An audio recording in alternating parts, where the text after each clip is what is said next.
Follow us on Instagram at Express Truth Show. Good morning, Don Charles. Good morning. How are you doing, sir? I'm doing very well on a sunny day like this. Like everybody.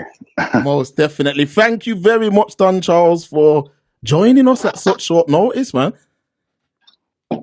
That's all right, man. Yeah, man. So, Dan, we're not going to take too much of your time, Dan.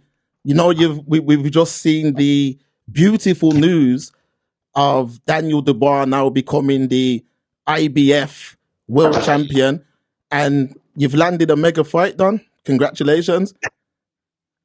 Thank you, brother. God is great. I always say God is great and the universe is great.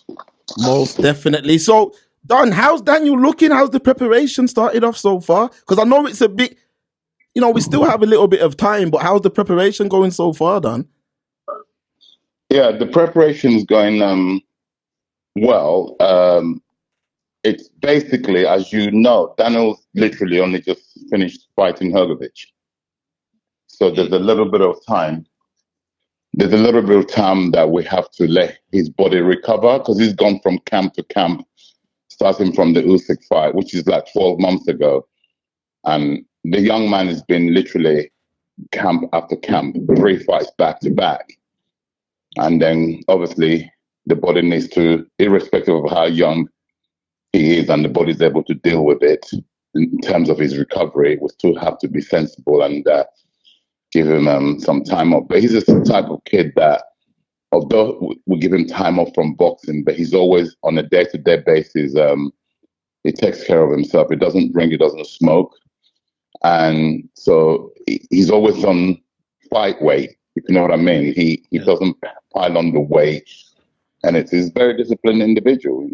Which helps. It's really a massive help for a coach, from a coach's perspective, that you don't have an athlete you have to remind how to be.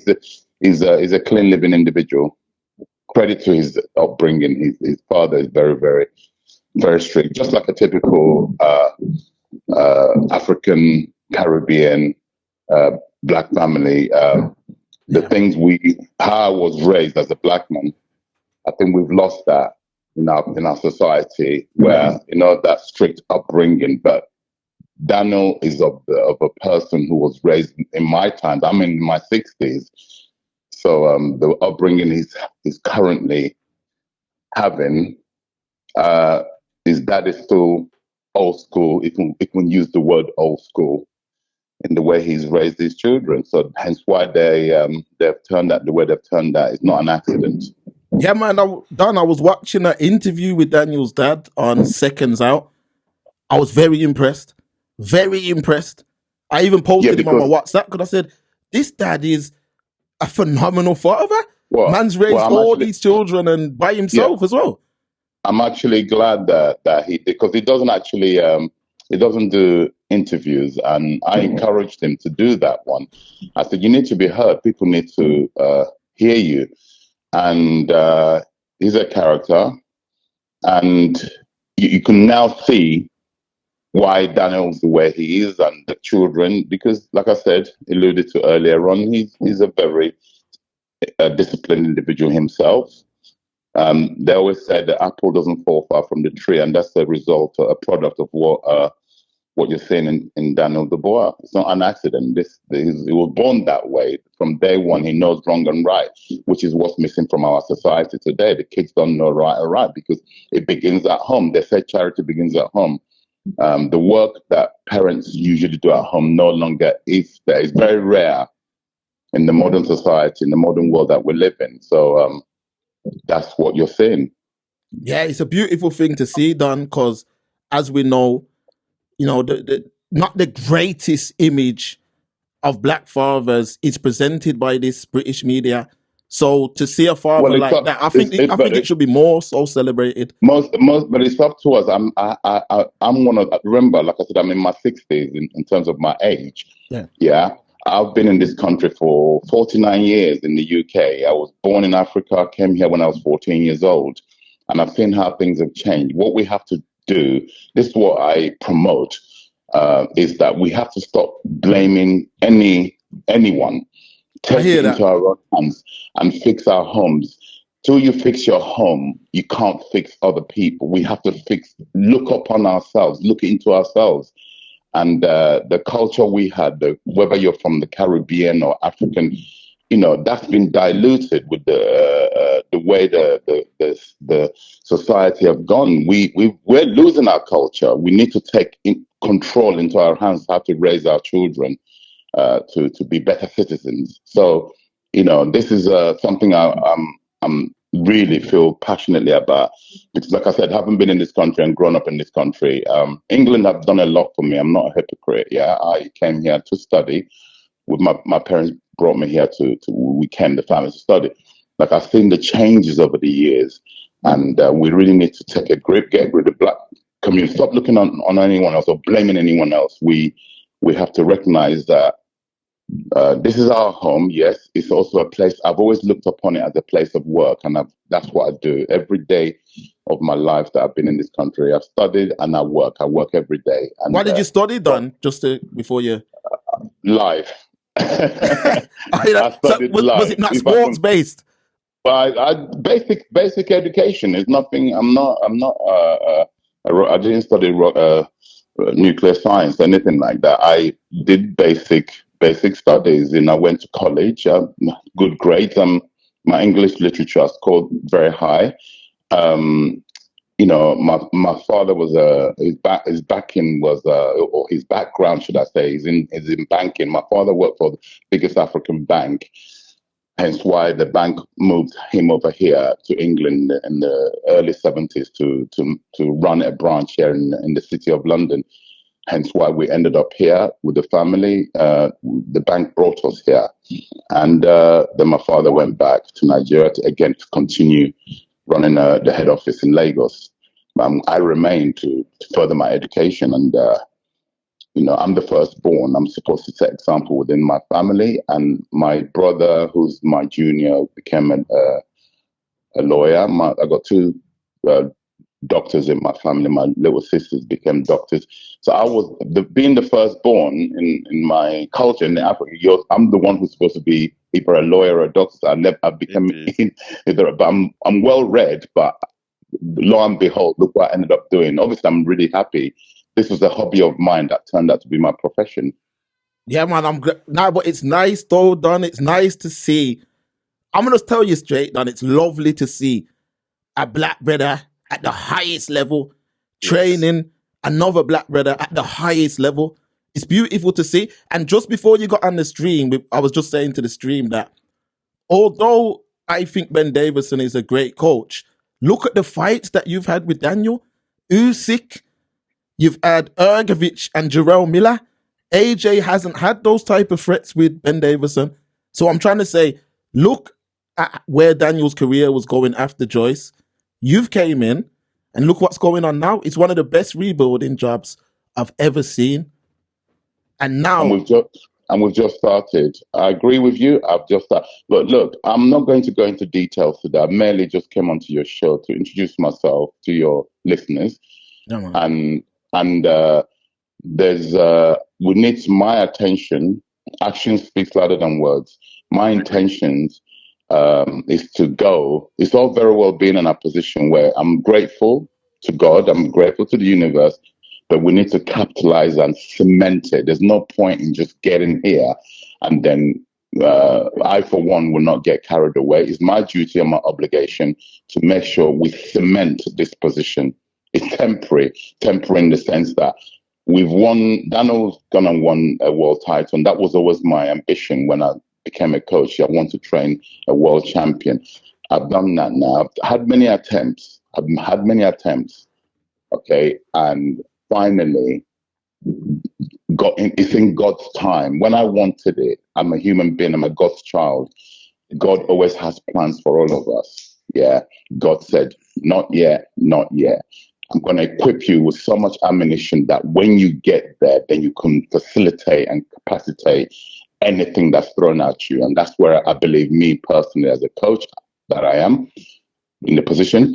But like I said, I'm a senior citizen. I'm not getting carried. I'm not a little boy. I've got a lot of experience in all aspects, not just boxing, all walks of life.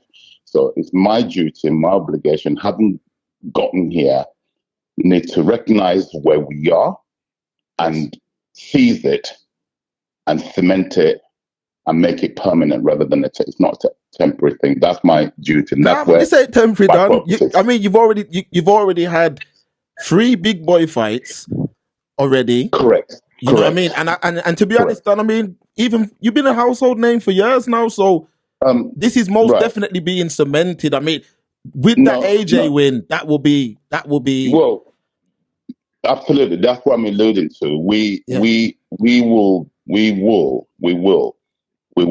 go and we will be victorious if it's written, and I believe it is. Yeah, if it's Yeah. written, and I truly believe it is, because no one foresaw that Daniel Dubois will be able to be maneuvered in the way his career has gone to be where he's now fighting AJ, a person that I'm very, very familiar with. That's a story for another day. A person whom I've had a big, big But we input. got a question, yeah, Don. Sorry to interrupt you. They say Okay, go ahead. use the train AJ, so that they're asking what do you think? Asia, that's one of our patrons who's in here. Let me read the question word for word. Question for Don Charles. What does he think of Anthony Joshua, seen as though he used to train him? Well, what I think of the young man is a young man that stopped me in the street when he was 19 to ask for my help, and I obliged, and I helped him. I'm not going to go expand on now. I'll leave it there. What I think of him, I'm so proud of him. I'm so proud of him, what he's gone on and achieved. And when the chips are down, I usually send him a message or I call him, say, don't be upset, don't be down, because the day you stopped me in the street when you was age of 19 to ask for my help, if I told you then that the way God has written it for you, you're going to become who you went on to become and amass the wealth you're going to amass and achieve, what would you say? He said, Uncle, you're right. I said, don't you dare, because God will vex with you because you've achieved so much, right? And I'm proud of him. Unfortunately, I'm training a person, a young man in the name of Daniel Dubois, who's going to now fight him. But that's the way it's been written.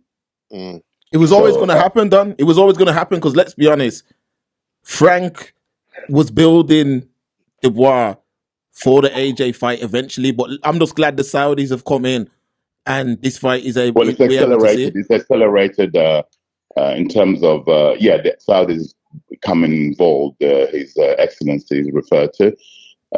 It's accelerated the way things are happening now within the industry for the better, obviously, because otherwise these fights don't materialize. They take years and years to materialize. Sometimes they don't materialize. So, look, it's written. I always keep saying, repeating, it's the way it's been written by God.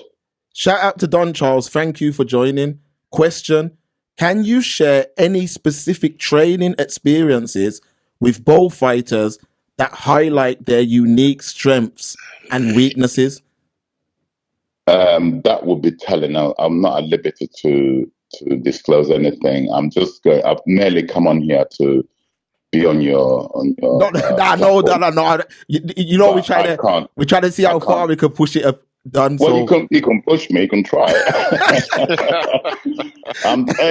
Remember, I'm an older citizen, and anything you're going to ask me, I'm conditioned to answering questions. So don't ask me anything. I will answer you to the best of my ability, and there's only so much I will disclose. It's too premature to the fight's just barely just been announced, so it's time to go to work. all right, I got one for you, Don. Something that's worrying me with this fight. The right hand. Not even the right hand. I don't know if it's too. I don't know if they're putting him in too early after the Hergovich fight. In terms of what? The time frame. The time frame. I don't know if this shouldn't have been more like a December. Have you heard something called momentum? Yes. Right. So momentum is a great thing. And I truly believe it's the perfect time based on momentum, based on the landscape of the heavyweight division. And like I said, based on how it's been written, this is God's work, you know. How are you dealing with Pops in the corner, his dad in the corner? I embrace that. It doesn't irritate you when the going gets tough? Not at all. I Yeah. embrace it. It's an addition. His father being there, it's a plus rather than a minus for a lot of reasons. I'm not going to go into details. Yeah. I embrace that. Whereas the other coaches didn't embrace that. I'm the smart one who recognizes that the inclusion of the father is a plus. I will leave it at that. With the Saudi money involved, is it better for the fighters' careers in the long run? Well, it's a no-brainer. The answer is capital Y, capital E, capital yes. I'm not a hypocrite because I'm involved in the capacity that I am. There's only one way to look at it. It's a positive way. What my concern is generally is that this Super League or this Riyadh thing that's happening is going to create a big void within the industry that your small hole shows. We need to look at that. I've done a couple of interviews recently, and I pointed out, I really feel strongly that we have to, if there's so much money that's floating around, some of it should trickle down to support the promoters, the small hole shows where these fighters get a basic wage before they step in the ring. Then obviously the ticket sales will be on top to increase their money. So, like I said, happiness is not complete until it's shared. We're very happy at the top of what we're being paid, granted, but that happiness would be nice when other people who, like I said, who are building their careers in the small hall shows are able to get part of this money so that everybody's happy together. That's really what, God willing, it's all, in every walk of life, all based on succeeding. When you're a winner, people will listen to you. When you lose, you smell, they don't listen to you, right? So God willing aids us to be successful. I want to strongly engineer for this thing to happen. I'm serious about it, where small hall shows, which is the birth of boxing, a lot of people don't qualify to go to Olympics or to the Games, Commonwealth, so they don't get recognized. And it's hard to get a promotional contract from a promoter, a major promoter, if you don't come with a medal or something, amateur achievement. So you find yourself fighting in small hall shows.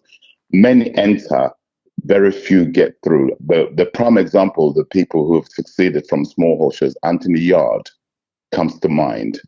Craig Richard's fight that comes to mind. There's a number of fighters that have come through that way, but you have to be extraordinary to swim out of that pool of small hall shows. You have to be extraordinary, which is what people like Anthony Yard, they were extraordinary. They didn't go to the Olympics, they didn't go to any of these major games, and they've managed to work their way to where they presently are to make a good living from boxing. But majority, a high percentage don't make it through. But whereas if it's funded, then it will help those who, like I said, doesn't mean they're not talented. It's just that they haven't had the opportunity to be promoted properly. So there's a high percentage of people who retire from boxing because they can't make a living out of it. They've got full-time jobs, although they call themselves professional boxers, they're not, because they've got full-time jobs, not boxing related. So they're really part-time boxers, but yet again, they're going in the ring and fighting. Do you understand where I'm coming from? Yeah, definitely. Right. So are Saudi not building some sort of infrastructure done from grassroots level, or is it only I'm just telling you from my observation, it might be in their plans, but as we speak, no. As we speak, in this country anyway, no. In their country, I know they've got an academy that they're developing in Riyadh. From the grassroots, but I'm talking about the UK. This Riyadh season's consisting of many UK-based fighters. So I'm talking just for the UK. It would be nice for some of this Riyadh money to trickle down to the small hall show to support the promoters who have to sometimes, it's a business. A lot of the shows you see, like your calls and various venues around the country, the actual independent promoters actually lose money or they break even. Yeah. It's a Yeah. business. Yeah. So if Yeah. some of this funding, it's almost like lottery funding, that type of thing where some of this money that's floating around should trickle down to support the small hall shows to keep boxing the booming the way it is at the moment.